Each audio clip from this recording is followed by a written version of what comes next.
A lot of the communities where we work in the Niger Delta are remote. Of course, we know how deeply remote it is for some of where we've had our interventions, capacity building trainings, and setting up the P4P peace building platform.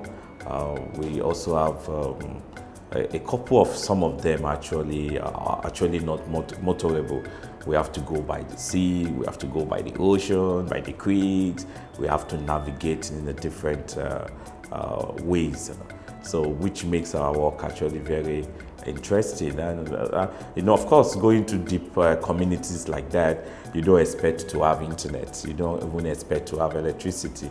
Sometimes we have to buy, is it pure water they call it, the sachet water in like about 20 naira, whereby you're seeing it in the city for 5 naira. So it shows that they actually lack a lot of clean water. I just like to talk about this lovely community. It's called, it's in Bayelsa State, Foropa, Southern Ijaw. It's a very cool community. I actually like it, but the experience of trying to navigate how to get there was something interesting. We had access to a not too powerful boat, a flying boat. We had to use, I don't know how to call the engine, but that was about, we spent about 4 hours on the sea, you know, passing through the lagoon, getting towards the ocean. Then we got into the middle of the river and the boat stopped working. So for like 45 minutes, the boatman and an assistant were trying to help, and you need to see everybody praying, blood of Jesus. Everybody had to start using what they could use to play. And I said, oh my God, just because I have to do the work of peace building in a community like that, I have to take this week for 4 hours. Within a short time, I started sweating. You know, I was panicking. But at the same time, I remember, no, I mean, my organization, PIND Foundation, we do things with passion. With passion, we drive our process. And it didn't take some time. We were able to paddle the boats to another community. We got it done. We moved on the journey again.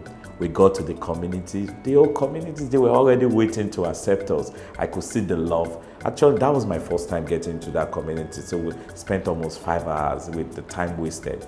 We got there. We wanted to have a training for about 20 persons. We ended up having a lot of persons because there was a town choir, you know, which actually was very interesting, but also painful when we got and we didn't have to see. There was no network of any of my phones. I said, oh my God, if anything goes wrong here, my organization will not even be able to track our activities. We don't have a Toils phone at that time. That I didn't know that there was not going to be any network of about 3 different networks I had. We couldn't have access to good water as usual. There was no electricity.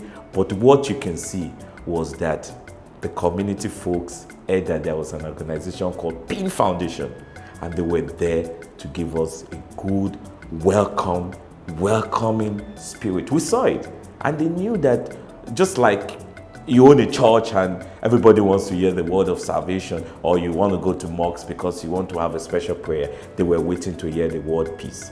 They wanted peace. They were striving for peace, and they knew that my organization, PIND Foundation, has been doing this in different communities. So it was like, it is our time to enjoy peace.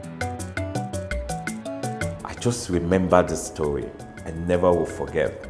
We had a training, a capacity building training, and before you knew what was happening, I got the information that we've been rounded up. I was bold enough, came out, and I found out that they were ex-militants who felt that PIND and another agency was involved in doing a capacity building training, and they were not the normal word we use in the Niger Delta, carried along. And because of that, they would need to also hold us hostage, myself and my colleague. My colleague was already panicking. I didn't want to disappoint. So I started trying to use my peace building skills, in negotiation, appealing, lobbying, communicating properly. And the next thing you saw, more ends of these boys were coming with bikes. Like I was dealing with about 6 persons. In a short time, I had about 15, 20 boys who were ex-militant. They all rounded us up. Then we had to go into the bar. I could afford to buy some drinks and started negotiating, telling them who they are, how they have to, that peace was more important, and we want to, that for us in PIND Foundation, we're hoping. I had to be very skillful with the use of words. I couldn't just mess anything out, because you mess it out, maybe we won't go back. Maybe my organization will have to start begging with some millions, you know, but it will be very sad that a peace actor was kidnapped like that or easily because he couldn't communicate properly. So the good part about that is the same guys who came with a wrong motive that same day because they thought that they could actually exploit us with money or we will appear away. They are my best friends today. They are my best friends. Some of them are just peace ambassadors, advocates of peace. Some of them started even doing what we call the TOT training for other members.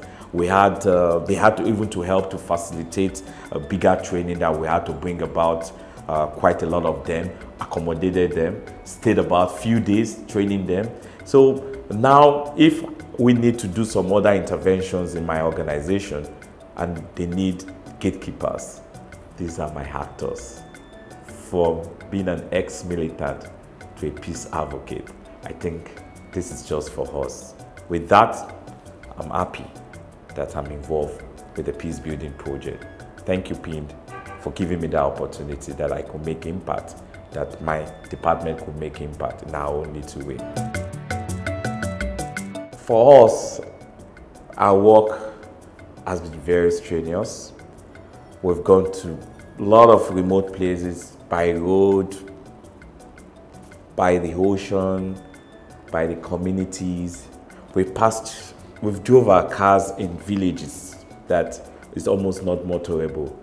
We've moved in villages whereby sometimes we had to wait for that flood to come down before we could move on our journey. We've gone to places where there is no network. But that keeps us standard. That keeps us have a passion. It's PIND Foundation.